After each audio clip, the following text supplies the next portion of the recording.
श्री स्वामी समर्थ। भिकाऱ्यालाही श्रीमंत बनवणारा श्री स्वामी समर्थांचा हा एक अद्भुत मंत्र। स्वामी समर्थांचे असंख्य भक्त आहेत, ते श्री स्वामी समर्थांची नित्य सेवा करतात आणि स्वामी समर्थांच्या मंत्रांचा जप करतात। श्री स्वामी समर्थांचे अनेक मंत्र आहेत आणि प्रत्येक मंत्राचा महिमा वेगवेगळा आहे। प्रत्येक मंत्राचे लाभ आणि फायदे हे वेगवेगळे आहेत, ते अनन्य आणि साधारण आहेत। आज आम्ही तुम्हाला श्री स्वामी समर्थांच्या एका अशा मंत्राबद्दल माहिती सांगणार आहोत की ज्या मंत्राचा जप केल्याने आपल्या घरात आजारपण नावालाही उरणार नाही।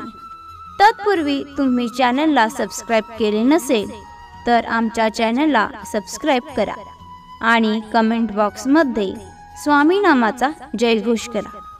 श्री स्वामी समर्थांचे भक्त दावा करतात की या मंत्राचा जप सकाळी किंवा संध्याकाळी आपल्या सोयीनुसार आपल्या वेळेनुसार या मंत्राचा जप करावा।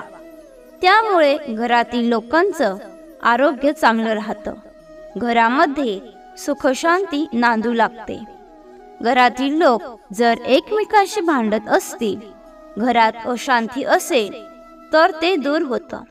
सोबतच जीवनात जर धनप्राप्तीचे योग नसेल, पैसे येत नसतील, अत्यंत गरिबी असेल तर या समस्या सुद्धा या मंत्राच्या प्रचंड प्रभावाने दूर होते। खरं तर या मंत्राचा जप मानसिक आरोग्य चांगले ठेवतो, मानसिक ताणतणाव दूर करतो, आपल्याला शारीरिक बळ प्रदान करतो, आपल्यामध्ये एक प्रकारचा आत्मविश्वास निर्माण करतो। प्रत्यक्ष श्री स्वामी समर्थ म्हणतात की भिवू नकोस, मी तुझ्या पाठीशी आहे।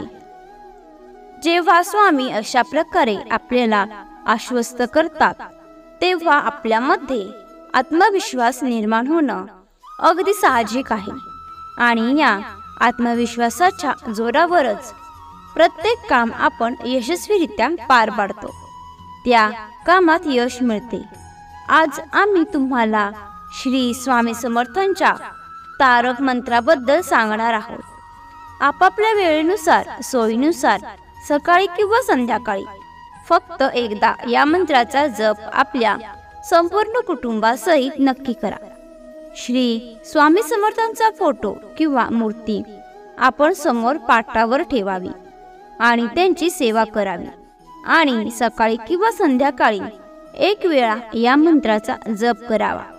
जप करण्यापूर्वी एक अगरबत्ती प्रज्वलित करावी, एक दिवा लावावा, सोबतच एक तांब्याभर किंवा एक ग्लासभर पाणी श्री स्वामी समर्थांच्या चरणी ठेवावं आणि त्यानंतर फक्त एक वेळा श्री स्वामी समर्थांचा तारक मंत्र म्हणावा। फक्त एकदा हा मंत्र आपल्या कुटुंबासोबत म्हणा आणि त्यानंतर श्री स्वामी समर्थ श्री स्वामी समर्थ या महामंत्राची 108 वेळा म्हणजे एक माळा जप या महामंत्राचा जप अवश्य करा। श्री स्वामी समर्थ 108 वेळा आपण मनोभावे म्हणा।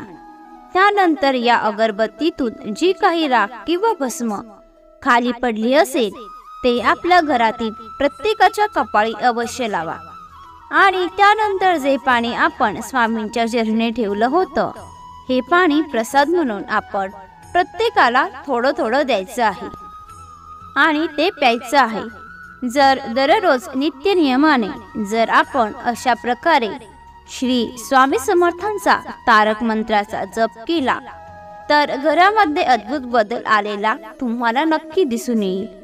श्री स्वामी समर्थांचे भक्त दावा करतात की या मंत्रामध्ये अद्भुत ताकद आहे आणि या मंत्राचा जप जेव्हा अशा प्रकारे समोर पाणी ठेवून अगरबत्ती लावून करतो तेव्हा या मंत्राची ताकद त्या पाण्यामध्ये उतरते आणि त्या अगरबत्तीतून जे भस्म बाहेर पडतं ते भस्म हे प्रज्वलित होऊन जातं आणि ते भस्म आपण आपल्या कपाळी लावतो तेव्हा प्रचंड स्वामीबळ हे आपल्या पाठीशी निर्माण होते आणि साक्षात स्वामीच आपल्या सोबत आहे असे जाणवते। तुम्हाला ही माहिती आवडली असेल तर लाईक आणि शेअर करा तसेच अशीच माहिती नेहमी ऐकण्यासाठी चॅनलला सबस्क्राईब नक्की करा. श्री सद्गुरू स्वामी समर्थ. धन्यवाद.